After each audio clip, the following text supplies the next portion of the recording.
sobre a carta de São Paulo aos Romanos. Irmão, eu pergunto, será que Deus rejeitou o seu povo? De modo algum, pois também eu sou israelita, da descendência de Abraão, da tribo de Benjamim. Deus não rejeitou o seu povo, que ele desde sempre considerou.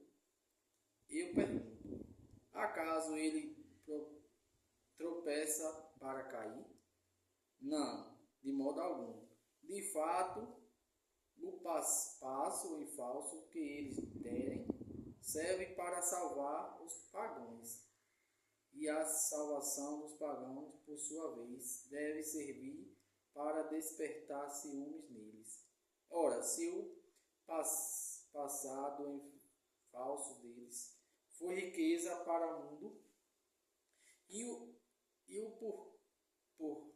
o pequeno número de crescente dentro deles foi riqueza para os pagãos. Que riqueza não será? A decisão de todos eles ao Evangelho. Irmãos, para não serem presunçosos por causa da vossa sabedoria, é importante que conheça os mistérios, a saber, o endurecimento de uma parte de Israel, e para durar até que a totalidade dos pagãos tenha entrado na salvação. E então todos os israelitas serão salvos, como está escrito. De Sião virá o libertador. Ele tirará as impiedades do meio de Jacó. Ele será a realização da minha aliança com eles. Quando eu tirar os meus pecados, de fato, com relação ao Evangelho, eles são inimigos para beneficiá-los, mas com relação à escolha divina, eles são amados por causa dos patriarcas, pois os dons, a vocação de Deus são irrevogáveis. Palavra do Senhor. Graças a Deus. Então a leitura já começa fazendo uma pergunta: será que Deus rejeita o seu povo? Aí São Paulo vai dizer: de modo algum. Deus não rejeita o seu povo. Por mais que o povo não queira Deus, está vivendo do jeito que está vivendo nesse mundo, a gente não pode perder essa esperança. Porque Deus, Ele é Deus. A qualquer momento Ele pode mudar tudo, transformar as coisas em tudo diferente. Veja, que Deus fala que a gente que já segue Ele, que já ama Ele, já reza, agora Ele está atrás daquelas pessoas que não amam Ele, não creem nele, não rezam. É isso que você e eu, como um seguidor de Cristo, se você tem o batismo, você é seguidor de Cristo. Você e eu temos essa missão de evangelizar aonde precisa. Pode ser dentro da sua casa, pode ser no seu povoado, pode ser fora do seu povoado, na sua cidade, em outra cidade, de outro país.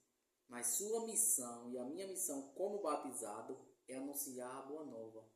E falar para essas pessoas pecadoras que a gente somos, Deus está para perdoar todos nós. Deus nos ama todos nós. Veja, a gente não pode pegar Deus para si. Quem é amor, quem ama Jesus Cristo, quem tem o Espírito Santo, quando ele recebe esse dom do Espírito Santo, ele recebe aquela autoridade. Vai e evangelize meu nome. Vá anunciar o Evangelho, não precisa. Vá atrás daquela ovelha perdida. Ele não rejeita o seu povo. Veja que naquela época, ele podia rejeitar aquele povo da escravidão, deixar lá de volta, aquele povo só murmurava, só reclamava. Ele podia deixar lá. Depois Jesus quis amar aquele povo, tal maneira que perdoava. E aquele povo voltou à presença de Deus, como até hoje nós somos descendentes de Davi. Aí vem aqui, pois também eu sou israelita, da descendência de Abraão, da tribo de Benjamim.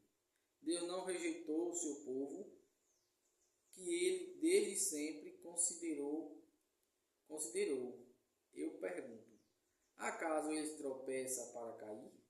Veja, nosso tropeço é nosso pecado, nossa fragilidade. Nós temos nosso tropeço, quem que não tem? Veja, quando as pessoas te tratam mal, é porque ela não se encontrou com Cristo. Quando as pessoas te machucam com palavras, com olhar diferente, com tratar diferente, essas pessoas não têm encontro pessoal com Cristo. Então, é muito fácil de você tratar todas as pessoas diferente. Veja, quando eu encontro com Cristo, eu tenho que ter em si que ali não é mais eu, é Cristo que está vivendo em mim. Eu tenho que viver diferente. Mesmo que eu não esteja vivendo, mas eu tenho que ter um pé na frente para dizer assim, eu tenho que mudar. Ter isso na cabeça, eu tenho que mudar de vida. E lutar. Porque não é fácil você ser radical. Mas eu volto e digo, não é impossível. Não é fácil viver uma vida santa. Mas eu volto e digo, não é impossível. Porque quando você tem o Espírito Santo, ele decide por você, ele toma a sua situação, não importa qual for, e vai te orientar e te ensinar o caminho do céu, da salvação. Então, ele não deixa as pessoas tropeçar para cair. Por exemplo, quantas vezes eu errei e erro.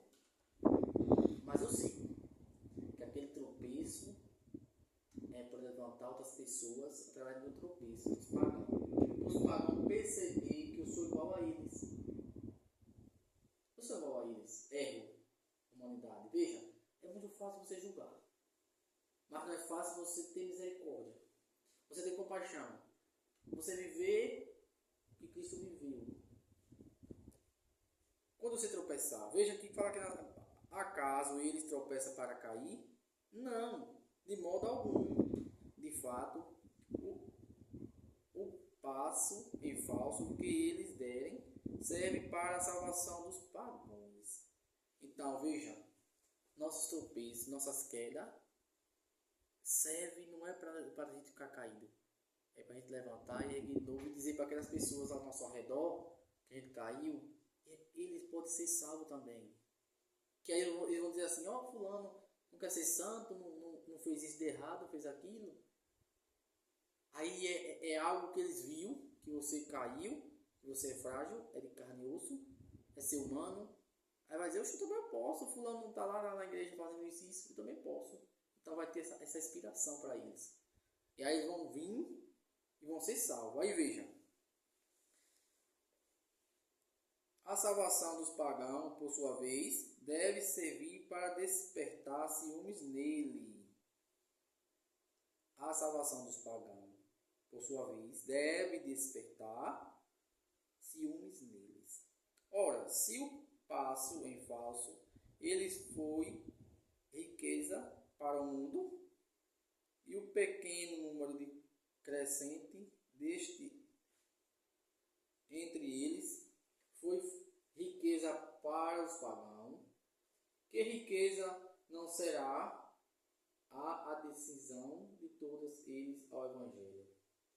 Veja, os pagãos, eles pensam só em riqueza, em bens materiais, em se aproveitar do outro, de ter oportunidade para aproveitar do outro, para ter ganhos maiores.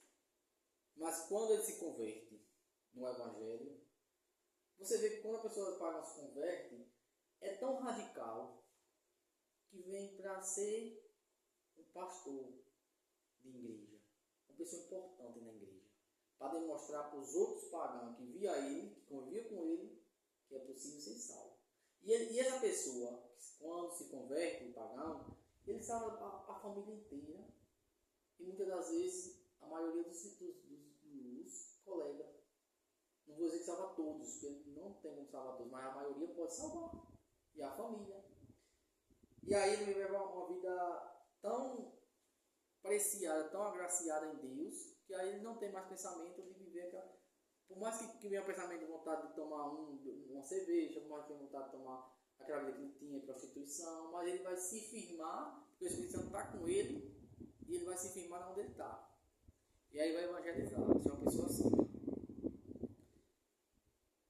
Louvado seja Jesus Cristo, para sempre seja louvado. Que Deus, o Espírito Santo, abençoe, que você entenda que não há pecado que Deus não perdoe, a não ser o pecado do Espírito Santo. Louvado seja Jesus Cristo, para sempre seja louvado. Que Nossa Senhora possa interceder por você e por mim, para a gente ser uma pessoa melhor cada dia, na santidade.